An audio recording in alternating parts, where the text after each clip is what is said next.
três piores tiranias conhecidas no século XX, que foram o nazismo, o comunismo soviético e o comunismo chinês, nenhuma das três foi um país católico. Tá certo? A Alemanha é um país protestante, maioria protestante. Os católicos foram tremendamente perseguidos lá.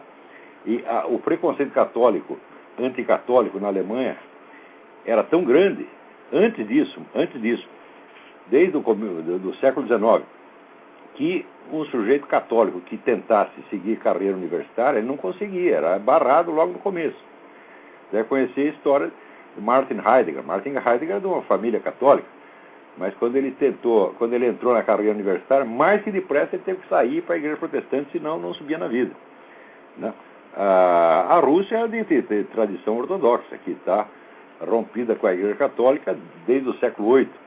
Tá certo? E a China é um país de tradição confuciana e parcialmente taoísta. Quer dizer, o catolicismo não tem absolutamente nada a ver com isso, né? As condições que propiciaram o surgimento dessas ditaduras, né, ditaduras de curta duração, na verdade, e que não são totalitárias, na América Latina, são outras que não têm nada a ver com a Igreja Católica, né? Eu acho que tanto o protestantismo quanto o catolicismo são perfeitamente adaptáveis, né, às condições do capitalismo. Existe algum problema aí com relação à doutrina social da Igreja que eu discuti num artigo chamado Cristianismo e Capitalismo, onde eu comento algumas dificuldades que existem, mas são coisas superficiais facilmente consertáveis.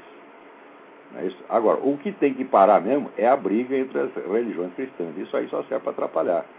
Quer dizer, se você quer me ver mudar de personalidade, que nem o médico monstro, daí começar a espumar, aparece dois dentes, assim começa a pingar sangue, tá certo? É chegar um negro protestante falando mal da igreja católica, católico falando mal da igreja protestante, ou um cara de uma igreja protestante falando mal do outro, e eu não aguento essas coisas, tá entendendo?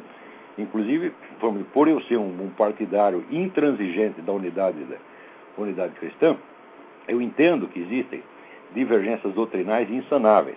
Mas por que nós temos que resolver todas as divergências? Por que nós não podemos deixar algumas delas para Deus resolver no juízo final? Por que nós temos que entender tudo e ser capaz de responder todas as perguntas? Por que nós não somos capazes de conviver com pessoas que nós não entendemos? Não é isso? Né? Eu, se eu fosse esperar entender minha mulher e meus filhos, tá entendendo? Eles nem poderiam viver aqui. No entanto, eu estou com eles aí faz não sei quantos anos, nunca entendi nada e, né, os amo, tenho o maior amor por eles e nos damos perfeitamente bem. Acho que eles também não entendem uma palavra do que eu digo, mas não tem importância. Vamos dizer, uns admitirem que não entendem direito o que os outros estão fazendo e uns orarem para que Deus aceite a prece dos outros como foi feito, tá certo? Como ela está sendo feita, né? Porque existe, inclusive, uma famosa bula, eu acho que do Papa Bonifácio VIII, um negócio muito antigo, em que ele ordena aos cristãos que deixem os judeus viverem no seu canto, em paz, conforme as suas tradições milenares, e não interferir na vida deles. Tá certo? Ora, se isso vale para os judeus, vale muito mais ainda entre as próprias igrejas cristãs. Quer dizer, deixa outra em paz, ore pelos seus irmãos, tá certo? Se eles tiverem errado em alguma coisa, ora, meu Deus do céu, eu não acredito que ninguém vai para o inferno por ter um pequeno equívoco doutrinal, tá certo? O que importa, só o que salva não é doutrina, o que salva é nosso Senhor Jesus Cristo. Portanto, é isso aí que interessa. Você não precisa acertar todos. O problema é o seguinte: a encrenca surge quando você quer resolvê-la, entendeu? O mundo seria muito melhor se não tivesse tanta gente querendo melhorá-lo, né? E as relações entre as igrejas cristãs é a mesma coisa. Por que você tem que acertar todas as suas divergências? Deixa as divergências lá, fala, eu não entendo direito o que ele está fazendo, né? E ore por ele, para que Deus aceite o sacrifício dele e o conduza à vida eterna e que dê tudo certo. E peço para ele orar para você também. Como é que você vai saber? Esse pessoal usa todos os recursos, eles acreditam que eles têm todos os direitos.